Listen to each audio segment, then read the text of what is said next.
Welcome back to my channel. Today we will learn about the latest explosive developments in Port Charles, where political intrigue and personal betrayal collide in a shocking chain of events. In this installment, we focus on Drew Cain's relentless pursuit of the person who drugged him with ketamine, an act that led to disastrous lapses in judgment and threatened to derail his burgeoning political career. Along the way, we encounter a web of lies, stolen evidence, and unexpected confessions that set the stage for devastating betrayals within Drew's closest circle.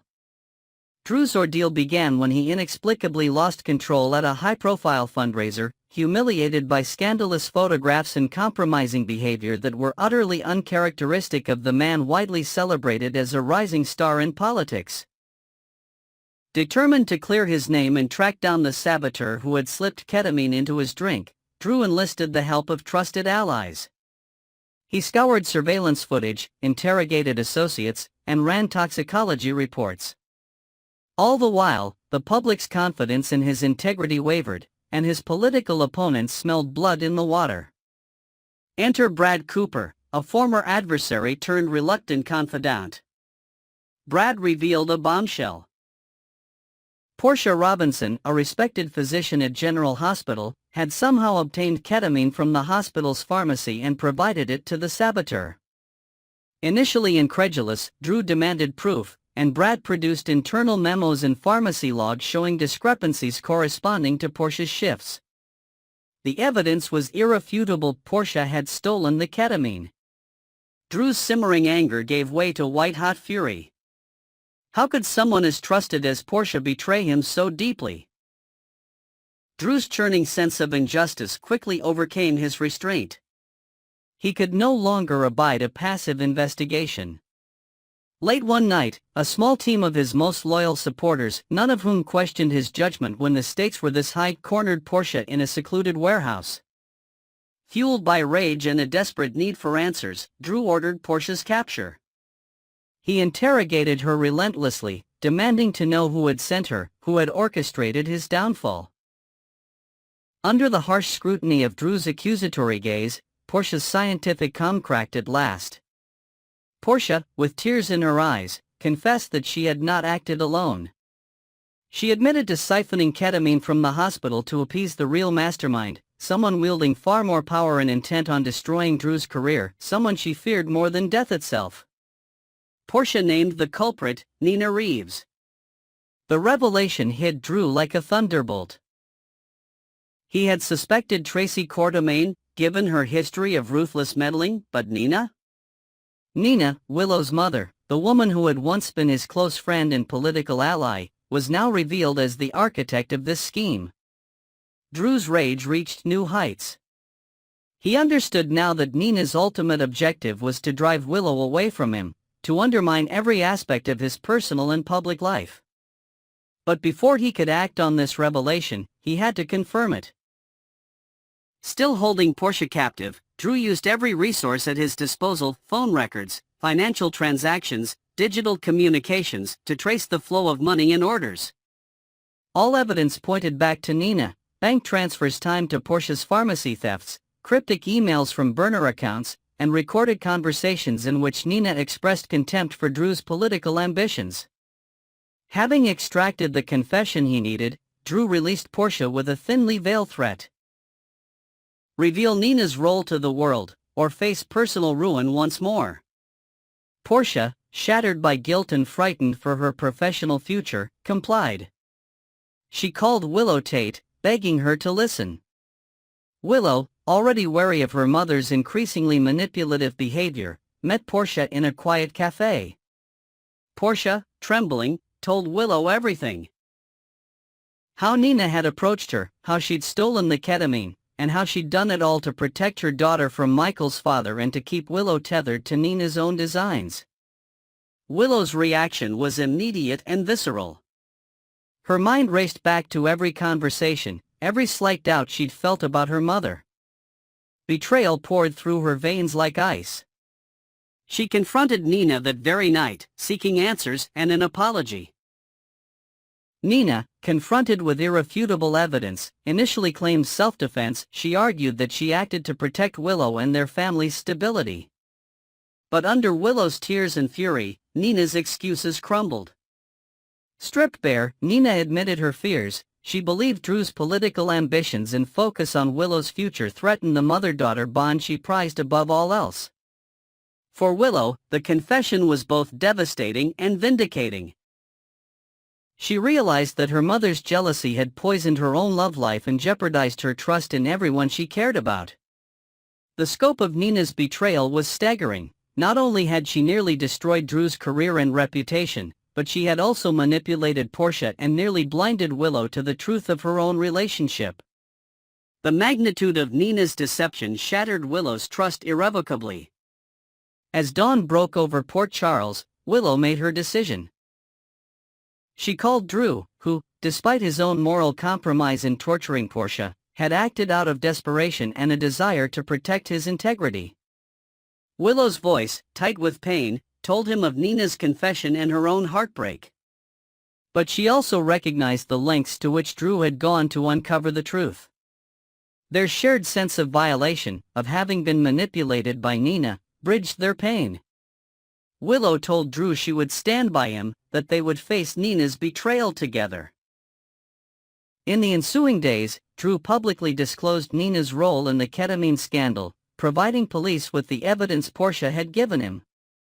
Nina was arrested, her political ambitions and personal relationships in tatters.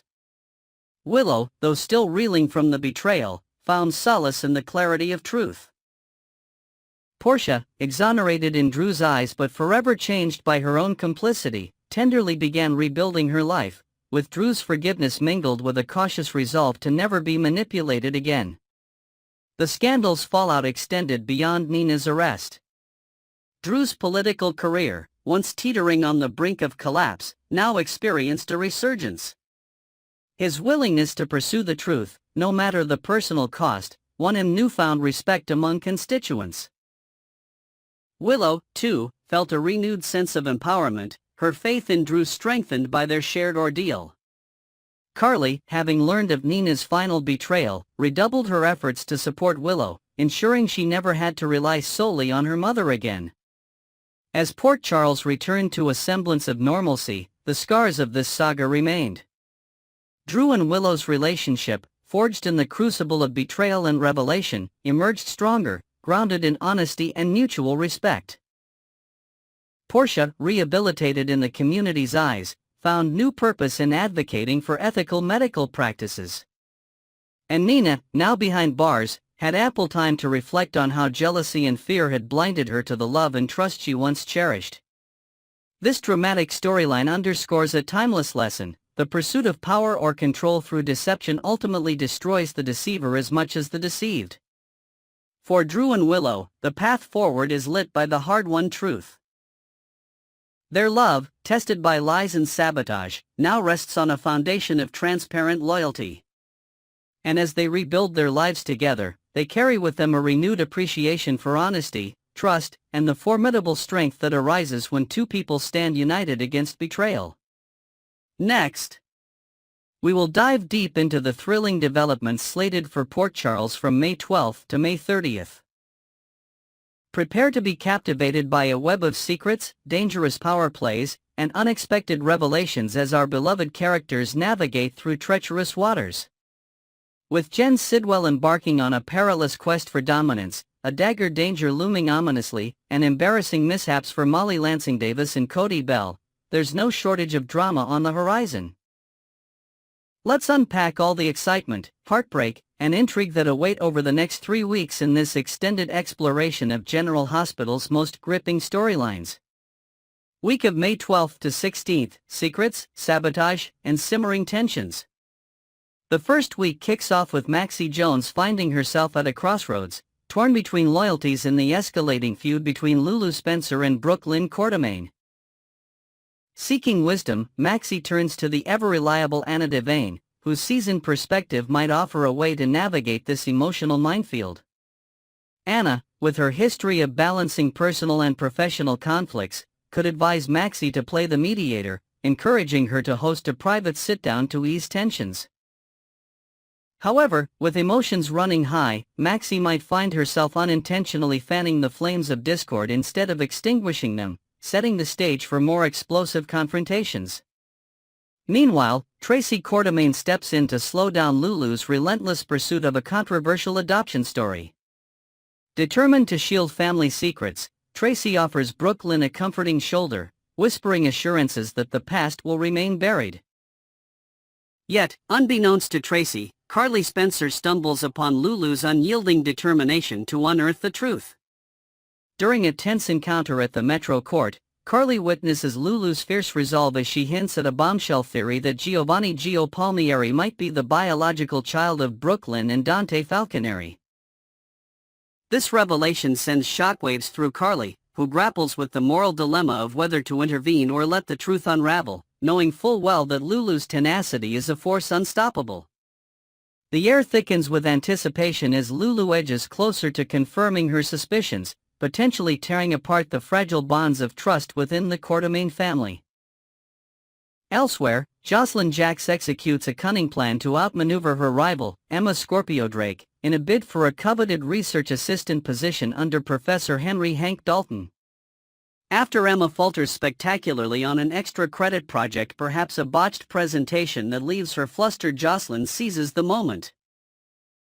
With a calculated charm offensive, including organizing a surprise study session for the professor's class, Jocelyn positions herself as the ideal candidate, effortlessly winning Hank's favor. Her sabotage scheme unfolds beautifully, but at what cost? Could this victory sow seeds of resentment with Emma, igniting a feud that could spill over into their personal lives? On a darker note, Lucky Spencer delves into a troubling mystery that threatens to expose a devastating secret held by Christina Corinthos Davis. Perhaps Lucky uncovers cryptic messages or a hidden piece of evidence, a torn photograph or a recorded conversation that hints at Christina's involvement in a dangerous act. Fearing the fallout, Lucky wrestles with how to protect his family while the weight of the truth bears down on him. Simultaneously, Christina unwittingly complicates matters by letting a crucial detail slip during a heated exchange at Kelly's diner, perhaps mentioning a mechanic's name tied to a fateful incident. Her scramble to cover her tracks only deepens the suspicion, leaving her vulnerable to those who are already piecing together the puzzle.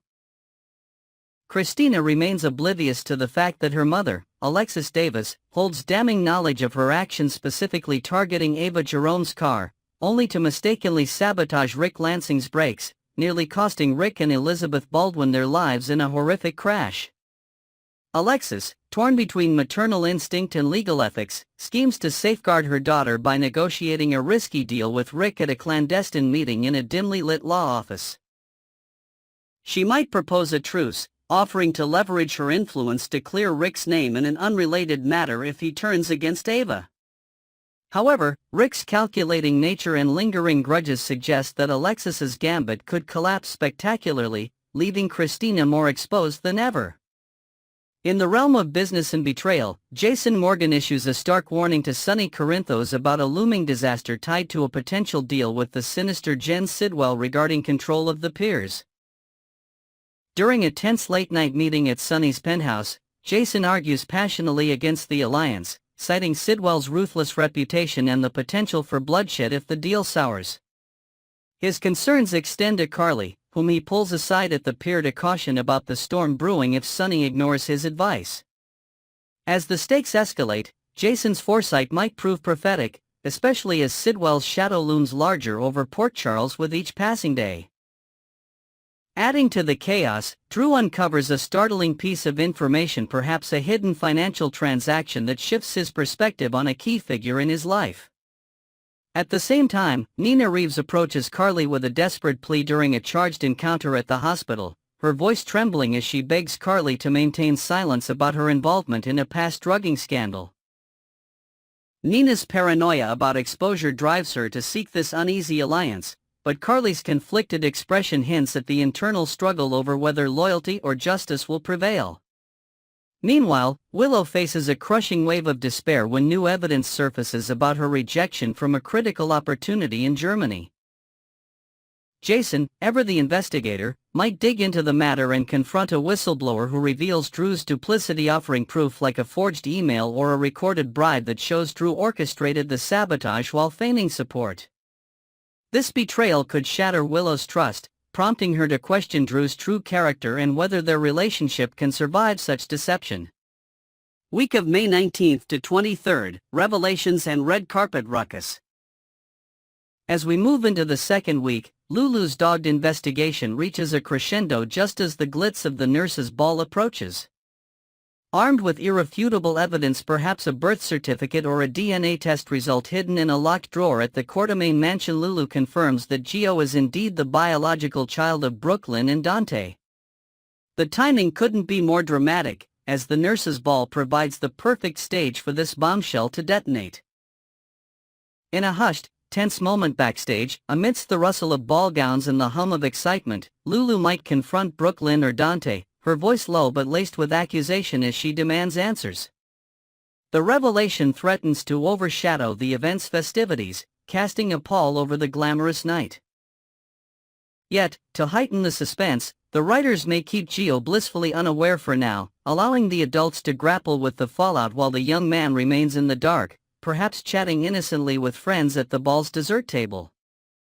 Adding a lighter, albeit awkward, note to the nurse's ball, Molly Lansing Davis and Cody Bell find themselves in a cringeworthy mix-up. Mistaken for a romantic couple, perhaps due to a misinterpreted gesture during a red carpet photo op, they're thrust into the spotlight under false pretenses.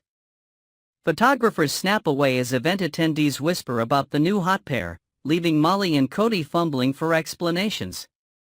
Their hasty clarifications only draw more attention, turning a simple misunderstanding into a viral moment that might follow them for weeks.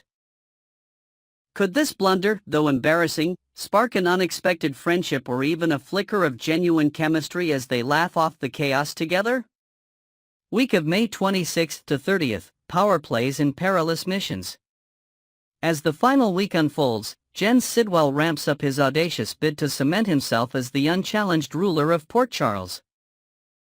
His bold maneuvers, perhaps orchestrating a hostile takeover of key waterfront properties or strong-arming local businesses into compliance, paint him not just as powerful, but as a formidable threat to the town's stability. At a shadowy warehouse meeting, Sidwell's cold, calculating demeanor sends chills through even the toughest of Port Charles's underbelly, signaling that his reign could bring unprecedented danger. His actions ripple through the community, stirring fear and resistance in equal measure, as residents brace for the inevitable clash with this emerging tyrant. Caught in the crosshairs of Sidwell's schemes is Jordan Ashford, whose undercover mission to infiltrate his inner circle takes a harrowing turn. Posing as a potential business partner, Jordan navigates a labyrinth of deceit, attending high-stakes meetings in hidden backrooms where every word could be her undoing. As she gathers intel, perhaps overhearing plans for a violent power grab, she finds herself in increasingly tight spots, her cover teetering on the brink of exposure. The tension peaks when a suspicious Sidwell lieutenant corners her with probing questions, leaving Jordan's heart racing as she scrambles to maintain her facade. Will Isaiah Gannon, with his knack for timely interventions, swoop in to extricate Jordan from this deadly game, or will she face Sidwell's wrath alone? The uncertainty keeps viewers on edge, as Port Charles's fate hangs in a precarious balance. Conclusion: a storm on the horizon. As these 3 weeks of turmoil unfold, Port Charles stands at a crossroads, teetering between devastating truths and dangerous ambitions. From Lulu's relentless pursuit of Joe's origins to Sidwell's ruthless power grab, and from Jocelyn's calculated schemes to Christina's desperate cover-ups, every character faces trials that test their resolve, loyalty, and morality. The nurse's ball serves as a glittering yet fraught backdrop to personal reckonings, while the shadows of betrayal and deception grow longer with each passing day. Stay tuned to ABC General Hospital Spoilers channel for every twist and turn, as we continue to unravel the complex tapestry of love, loss, and intrigue that defines life in Port Charles. What do you think will happen next? Drop your predictions in the comments below, and don't forget to subscribe for more updates.